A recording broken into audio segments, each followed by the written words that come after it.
Oh, Assalamualaikum warahmatullahi wabarakatuh.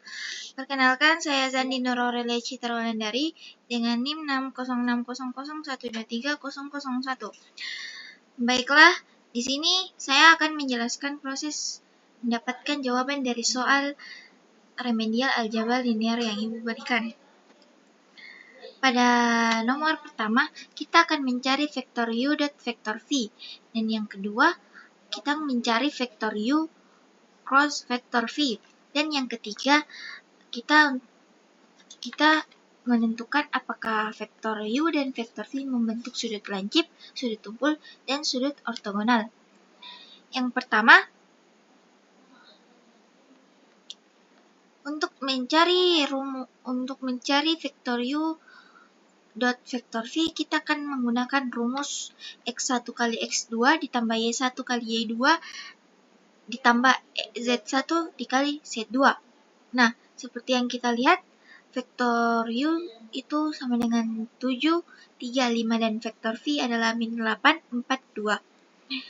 Di sini, kita akan mengkalikan 7 kali min 8 sama dengan min 56, 3 kali 4 sama dengan 12, 5 kali 2 sama dengan 10, yang dimana hasilnya adalah min 34.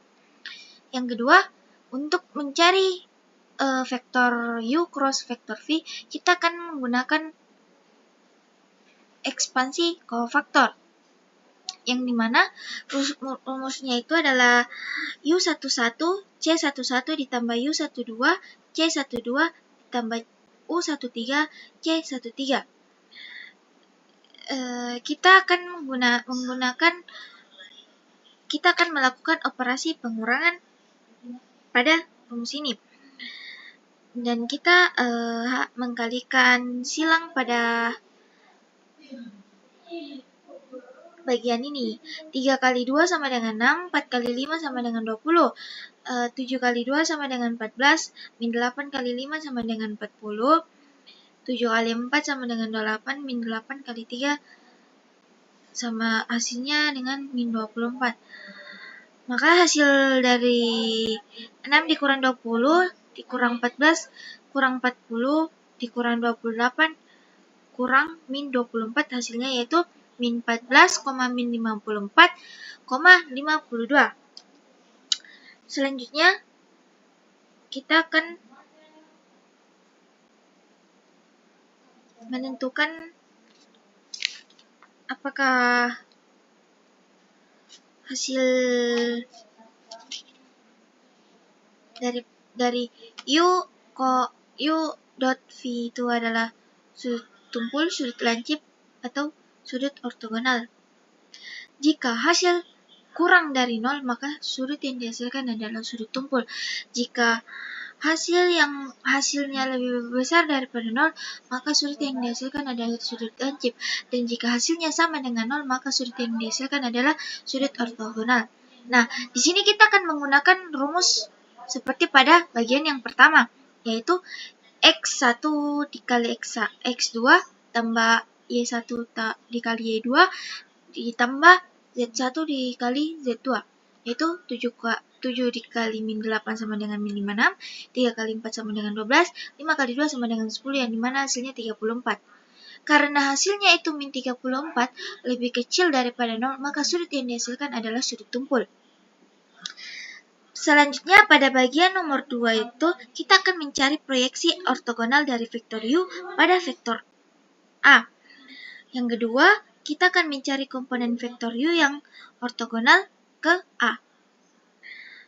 Yang pertama, rumus untuk mencari proyeksi ortogonal dari vektor u pada vektor A, rumusnya itu mencari proyeksi vektor A, vektor u sama dengan vektor u dot vektor A berpanjang vektor A dikali vektor A.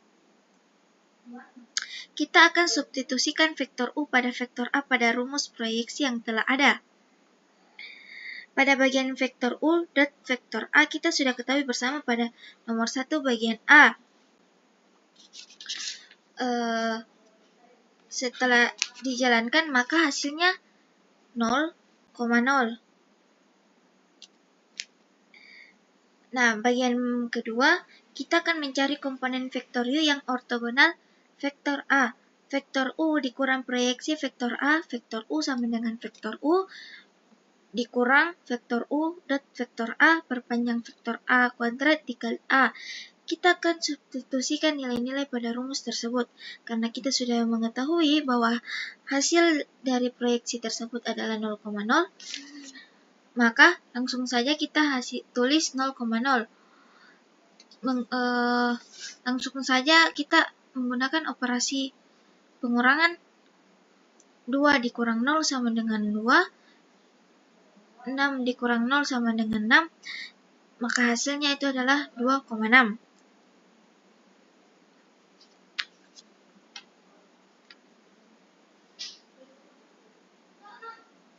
Pada bagian ketiga, kita akan mencari apakah himpunan tersebut merupakan ruang vektor apa tidak.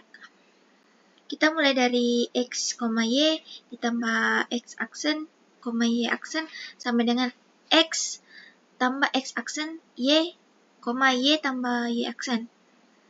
Kita akan membuktikan apakah himpunan tersebut merupakan ruang vektor apa tidak. Ternyata setelah kita operasikan, hasilnya sama pernyataan yang ada, maka himpunan tersebut merupakan ruang vektor.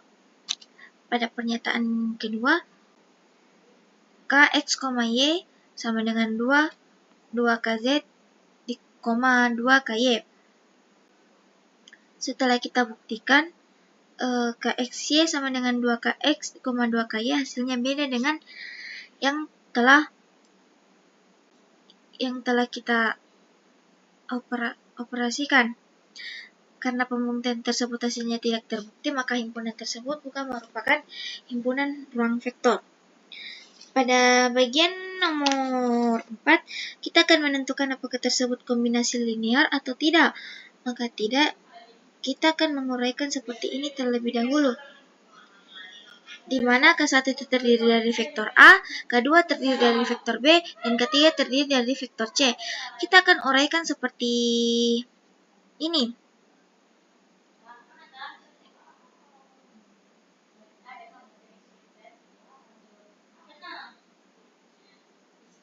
Dan kita akan membuat persamaan tersebut akan disebut menjadi sebuah matriks. Kita akan menggunakan operasi baris elemen pada matriksnya sehingga kita dapat menghitung determinan A kali 1 kali 1 kali 1 kali 26. Hasilnya sama dengan 26. Dalam hal ini tidak ada nilai K1, K2, dan K3 yang memenuhi. Oleh karena itu, bukan kombinasi linear dari vektor A, B, dan C.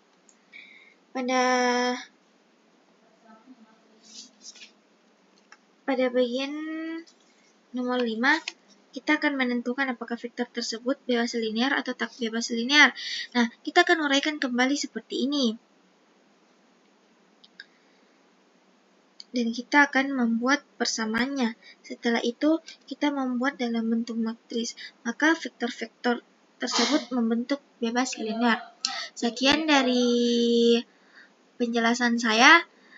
Saya ucapkan terima kasih. Assalamualaikum warahmatullahi wabarakatuh.